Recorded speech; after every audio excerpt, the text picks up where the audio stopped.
మా మ్యారేజ్ అయ్యి 15 సంవత్సరాలు అయినా సరే ఇప్పటికీ ప్రేమికుల రోజు ఫిబ్రవరి 14th ఒక వారం నుంచి ఫ్రెష్ లవర్స్ అని ఫీల్ అవుతాం అన్నమాట.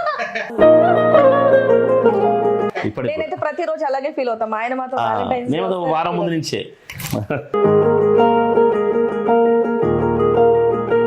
మీ లవ్ ఎలా స్టార్ట్ అయింది? మీతో స్టార్ట్ అయిందా, తనతో స్టార్ట్ అయిందా, అసలు ఏంటి? ఒక 6వ తరగతి జరుగుతున్న అమ్మాయి, 6th క్లాస్. వినండి లవ్ అప్పుడు కాదు, మొత్తం విన్నాక ఎక్స్ప్రెషన్ ఇద్దరు కానీ. సో మీరు ఎప్పుడు ఇంప్రెస్ అయ్యారు? అంటే మీకు కూడా ఆయన మీద ఎప్పుడు ప్రేమ అనేది కలిగింది మీకు? నాకు చిన్నప్పటి నుంచి అండ్ ఇప్పుడు కూడా నాకు మా ఆయన అంటే ఇష్టం. ఆయన ఎప్పుడు మాట్లాడినా సరదాగా ఉంటుంది. ఆయనతో ఉండడం అనేది నాకు చాలా ఇష్టం, అంతే. బేసికల్గా మీది లవ్ మ్యారేజ్. నాకు ఇట్లా ఈ చాటింగ్లు, డేటింగ్లు, మీటింగ్లు, తిరగడాలు, ఇది కనపడకుండా దాకు అవన్నీ ఇష్టం ఉండదు అనమాట. ప్రేమిస్తే పెళ్లి చేసుకోవాలి అంతే, లేదా ప్రేమించకూడదు. నా కాన్సెప్ట్ అది. మీ కాలంలో ఈ ఆండ్రాయిడ్ ఫోన్స్ లేవు కదా? కాలం ఏం లేదులే. మీరు అంటే లేచిపోయి పెళ్లి చేసుకున్నారు కదా? అవును, మేము కూర్చుంటున్నప్పుడు లేచిపోయి పెళ్లి చేసుకున్నాం.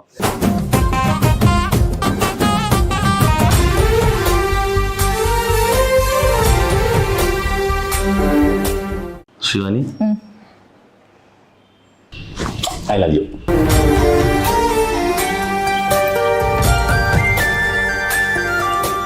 థ్యాంక్ యూ సో మచ్ అండి. I love you.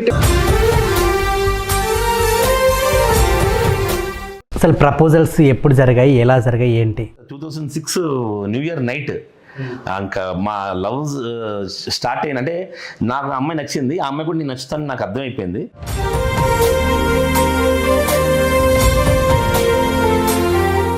మీ లైఫ్లో ఇప్పటి వరకు మీరు ఏ జంటకైనా హెల్ప్ చేశారా వాళ్ళ లవ్ విషయంలో? ఒక జంటకైతే పెళ్లి చేసాము అసలు లాంగ్ బ్యాక్. మీ జర్నీలో మీకు బాగా గుర్తుండిపోయిన ఒక సంఘటన?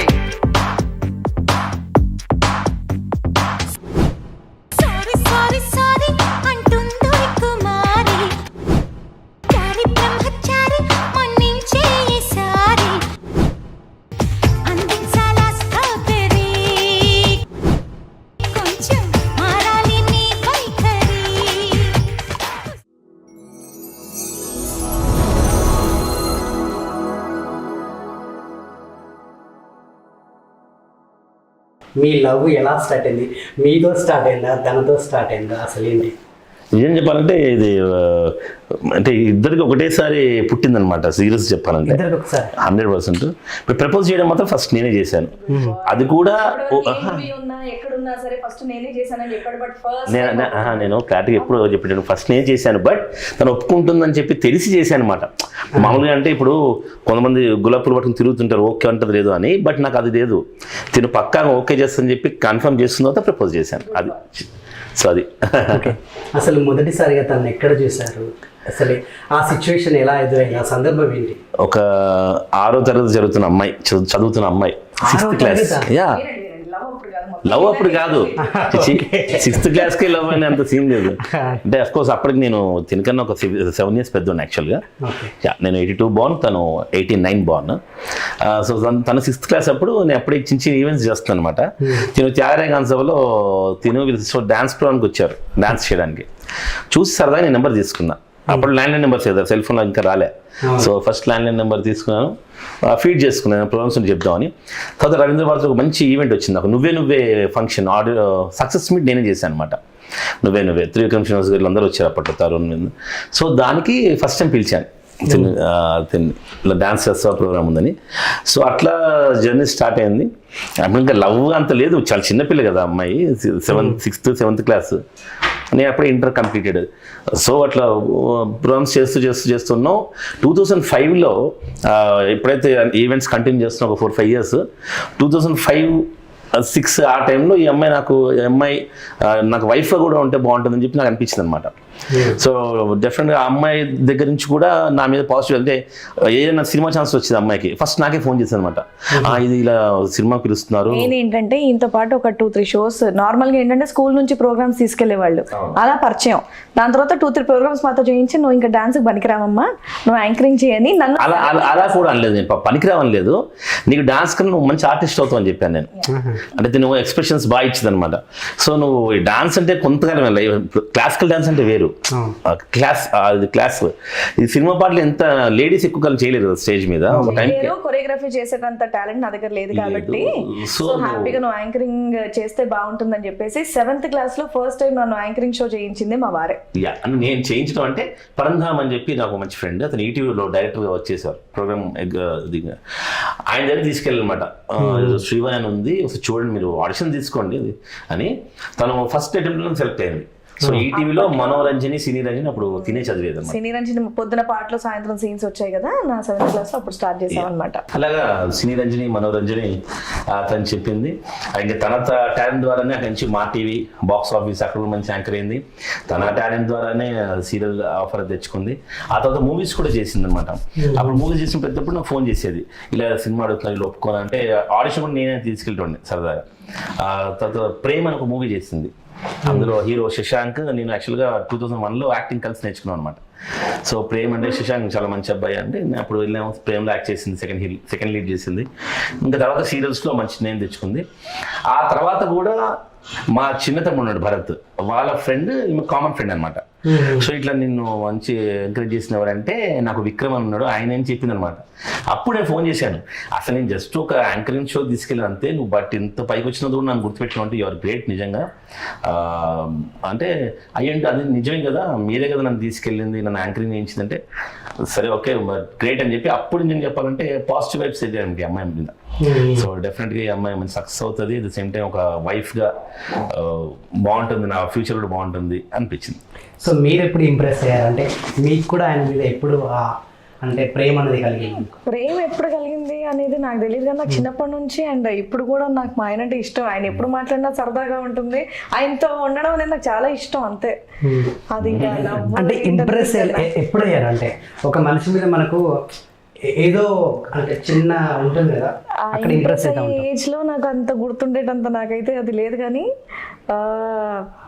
అలా పర్టికులర్ ఇదని ఏం చెప్పలేదండి. మా ఆయనతో ఉన్న ప్రతి మినిట్ కూడా నేనని కాదు, నా చుట్టూరా ప్రతి ఒక్కరు కూడా చాలా ఇష్టపడతారు. అది ఏ టైం అనేది నేను పర్టికులర్ గా అనేది మెన్షన్ చేసి అనేది అసలు చెప్పలేను. ఈవెన్ ఇప్పటికి కూడా ఈయన కాంటాక్ట్స్ ఎలా ఉంటాయంటే ఈయన చుట్టూరా ఒక 10 మంది ఉంటారు అలాగా. ఆ ఒక పర్టికులర్ మూమెంట్ అనేది నాకు తెలియదు కానీ బట్ నాకు చాలా ఇష్టం. బట్ నేను ఏంటంటే అన్ని రకాలతో ఎంజాయ్ చేయగలుగుతాను అనమాట. దానికి బేసిక్ పాయింట్ ఏంటంటే ఫస్ట్ మనం చాలా ఫ్రీగా ఓపెన్ గా ఉన్నప్పుడు మనం ఏ గ్యాంగ్ అయినా, నేను ఈరోజు స్టార్ హోటల్లో కూర్చొని పార్టీ ఎంజాయ్ చేయగలుగుతాను, నెక్స్ట్ డే చిన్న టిఫిన్ బండి వేస్తూ కూడా నాకు ఫ్రెండే ఉంటాడు అనమాట, వాళ్ళ రోడ్డు మీద కూర్చొని కూడా ఎంజాయ్ చేయగలుగుతాను. సో రెండిట్లో ఎంజాయ్ చేసే మనసుతో మనకు ఉండాలి యాక్చువల్గా. సో అవతల బట్టి ఉండదు అలా ఒక్క మూమెంట్ అని చెప్పలేం కానీ ఎవ్రీ మూమెంట్, ప్రతి మూమెంట్ ఐ ఎంజాయ్, నాకు ఇష్టం. బేసికల్ గా మీది లవ్ మ్యారేజ్? అవును. ఓకే, అంటే మీరు ఎప్పుడు అంటే ఇప్పుడు ఇంప్రెస్ అవ్వడానికంటే మీకు ఆయన మీద ప్రేమ కలగడం కానీ, సో ఆయన ప్రపోజ్ చేయడం మీకు మీరు ఒప్పుకోవడం కానీ, అంటే ఏ కారణంతో మీరు ఒప్పుకున్నారు? ఆయనని ఏ విషయంలో ఇష్టపడ్డానన్న విషయం నాకు తెలియదు కానీ ఆయనతో మాట్లాడకపోయినా ఒక 1 hour మాట్లాడకపోయినా ఆయన్ని కలవకపోయినా నేను చాలా మిస్ అయ్యేదాన్ని, ఆ విషయం మాత్రం చెప్పగలను. కాబట్టి అప్పుడు నేను రియలైజ్ అయ్యాను, ఓకే ఇతనంటే నాకు చాలా ఇష్టం అని చెప్పేసి అప్పుడు అలా అనిపించింది అనమాట. ఇంకా ప్రతిరోజు మాట్లాడాలి, లేకపోతే కలవాలి, ఎక్కడున్నారు, ఏం ఇలా ఇలా అంటూ ఉండడం వల్ల నాకు. మీ కాలంలో ఈ ఆండ్రాయిడ్ ఫోన్స్ మా కాలం ఏం లేదు, మా కాలంలో ఉన్నాయి, ఆండ్రాయిడ్ లేవు, ఫోన్లు ఉన్నాయి, సెల్ ఫోన్స్ ఉన్నాయి, వాట్సాప్ ఇవే అప్డేటెడ్ గా లేదు కదా. సో ప్రతి ఒక్కరి దగ్గర ఒక మొబైల్ అనేది లేదు కదా. అవునవును. సో అంటే ఎలా మీరు మాట్లాడుకోవడం కానీ అప్పుడు ఎక్కడ చెప్పలేదు. ఒక మంచి పాయింట్ అంటే ఇప్పుడు ఫోన్ లో నైట్ అప్పుడే అంటే ఇప్పుడు ట్రెండ్స్ మారిపోయాయి చాలా. మేము అప్పుడు లవర్స్ కదా, మనం ఒక 1 year లవ్ చేసుకున్నాం, అంటే మేము లవ్ చేసుకోగానే మ్యారేజ్ చేసుకోవాలనుకున్నాను అనమాట. నేను నాకు ఇట్లా ఈ చాటింగ్లు, డేటింగ్లు, మీటింగ్లు, తిరగడాలు, కనపడకుండా దాక్కుని అవన్నీ ఇష్టం ఉండదు అనమాట. ప్రేమిస్తే పెళ్లి చేసుకోవాలి అంతే, లేదా ప్రేమించకూడదు, నా కాన్సెప్ట్ అది. నేను చాలా మంది చెప్తుంటా, మాకు 3 years లో, మాకు 4 years లో అంటే నేను నవ్వుతూ ఉంటా. లవ్ కాదు రవి, నీ లైఫ్, నీ మ్యారేజ్ లైఫ్ ఎన్నేలో చెప్పు, గ్రేట్ గా. లవ్ 4 years తర్వాత విడిపోయారు అనుకోండి, చాలా బాధ కదా అమ్మాయి జన. సో నేను అందుకే అంట, when you love some one express it అని చెప్పి పాత మాట, if you love some one marry immediately అనేది కొత్త మాట నేను చెప్తున్నమాట. అంటే ఇప్పుడు మీరు అన్నారు కదా అంటే ఈ అంటే దొంగచాటుగా కలుసుకొని మాట్లాడుకున్న రోజు అలా మేము అలా ఎదురైంది చేసా అయ్యో నైట్ లో మాది ఉఫ్ లాంగ్వేజ్ అని ఉండేది ఒకటి. అంటే నాకు సెపరేట్ బెడ్రూమ్ ఉండేది, తను వాళ్ళ అమ్మ వాళ్ళ అక్క అందరూ కలిసి పడుకునేవాళ్ళు కదా. ఉఫ్ లాంగ్వేజ్ అంటే నేను అడుగుతాను, నువ్వు ఓకే అనుకో ఒకసారి ఊదు, నువ్వు అనుకో 2 సార్లు ఊదు అనమాట, అదే ఉఫ్ లాంగ్వేజ్. శివాని ఫర్ ఎగ్జాంపుల్ ఇప్పుడు శివాని రేపు కలుద్దామా, ఓకే ఎన్నింటికి 1 o'clock 2 o'clock సీరియస్ గా ఇది మేము ఎందుకు అలా కనిపించడం అంటే నిద్రలో గాలి ఏంటి వినపడదు కదా, మెల్లగా బుసులు కాడినా వాళ్ళ మదర్ లేచిపోద్దామని ఉఫ్ లాంగ్వేజ్. మేము కలిసి పడుకునే వాళ్ళం కాబట్టి నాకు ఆ స్కోప్ ఉండేది కదా. అందుకని 2 o'clock ఓకే ఎక్కడ ప్రసాద్ ఎంఎస్ ఇందిరాబాద్ అట్లా సూపర్ బాగుంది. ఇప్పుడు నేర్చుకుంటారేమో. ఇప్పుడు అవసరం లేదు, ఇప్పుడు అన్ని బుష్ ఫ్లెక్స్ చాలా లాంగ్వేజ్ వచ్చాయి, ఇప్పుడు అన్ని అవసరం లేదు. ఓకే అంటే మీరు అంటే లేచిపోయి పెళ్లి చేసుకున్నారు కదా, లేచిపోయి పెళ్లి చేసుకున్నాం, మేము కూర్చుంటున్నాం, లేచిపోవడానికి పోయి పెళ్లి చేసుకున్నాం.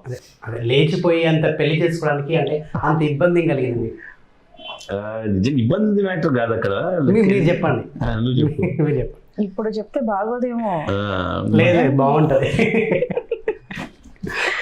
అంటే పర్టికులర్ గా ఏజ్ వచ్చాక అనవసరంగా ఇప్పుడు కొత్త వాళ్ళకి అయ్యో అది అంటే మా ఆయన చెప్పండి, ఈయన ప్రతి మినిట్ ఎంజాయ్ చేసే క్యాండిడేట్ మా ఆయన. ఆయన సర్కిల్ కి ఆల్మోస్ట్ అందరికీ తెలుసు, ఆయన మాట్లాడిన ప్రతి మాట సరదాగా ఉంటుంది అన్ని. ఈయన చాలా జోవియల్ మనిషి. ఆఖరి ఇది కూడా కొంచెం అలాగే చేశాడు, కొంటే చేస్తాడు, కొంటే నా మొగుడు అన్నట్టు. కాలేజ్ ఉన్నప్పుడు యాక్చువల్ గా నేను ఇన్స్పైర్ అయ్యాను. నాకు చెప్పిన విషయం ఏంటంటే మనం వెళ్ళిపోదాం, మా ఇంటి సంబంధాలు చూసేస్తున్నారు, ముందే మాకు ఇది చాలా ఇది వచ్చేస్తాయి. ఇప్పుడు నాకన్నా కొంచెం ఒక 6 years అలా పెద్దోడు కదా, అయ్యో పెళ్లి చేసేస్తున్నారేమో అని చెప్పేసి నేను కూడా కంగారు పడి మనం బయటికి వెళ్ళి పెళ్లి చేసుకుందాం అన్నాడు. సరే బయటికి వెళ్ళాం, సరదాగా ఒక 30-40 రోజులు ఉన్నాం. ఇంటికి వచ్చిన తర్వాత అదే ఇంకా డీటెయిల్స్ ఎందుకు లేని అక్కడ ఇంటికి వచ్చేసిన తర్వాత మా మామయ్య గారు అంటే మా వారి వాళ్ళ ఫాదర్, మా మామయ్య గారు, అరే ఈ అమ్మాయి చిన్నప్పటి నుంచి నాకు తెలుసు కదా, తీసుకుపోవాల్సిన అవసరం ఏముంది, డైరెక్ట్ చెప్తే మేమే పెళ్లి చేస్తాం కదా, చేసేవాళ్ళం కదా, కులం అవన్నీ మా మామయ్య గారు ఏం పట్టించుకోరు. మా మమ్మీ వాళ్ళకి కూడా చిన్నప్పటి నుండి పరిచయం, విక్రమ్ అంటే చాలా ఇష్టం మా మమ్మీ వాళ్ళకి కూడా. ఎందుకు వెళ్ళిపోయారు అంటే మా ఆయన ఇచ్చినటువంటి ఆన్సర్ వినండి అందరు జాగ్రత్తగా. మా కాలేజ్ లో మా లెక్చరర్ ఒక అమ్మాయిని తీసుకొని వచ్చాడు, సో ఆ అమ్మాయిని పెళ్లి చేసుకున్నాడు. సో నేను కూడా పెళ్లి చేసుకునే అమ్మాయిని తీసుకుపోయి సరదాగా హ్యాపీగా నేను వెళ్ళి మళ్ళీ వచ్చాక పెళ్లి చేసుకుందాం అనుకున్నాను.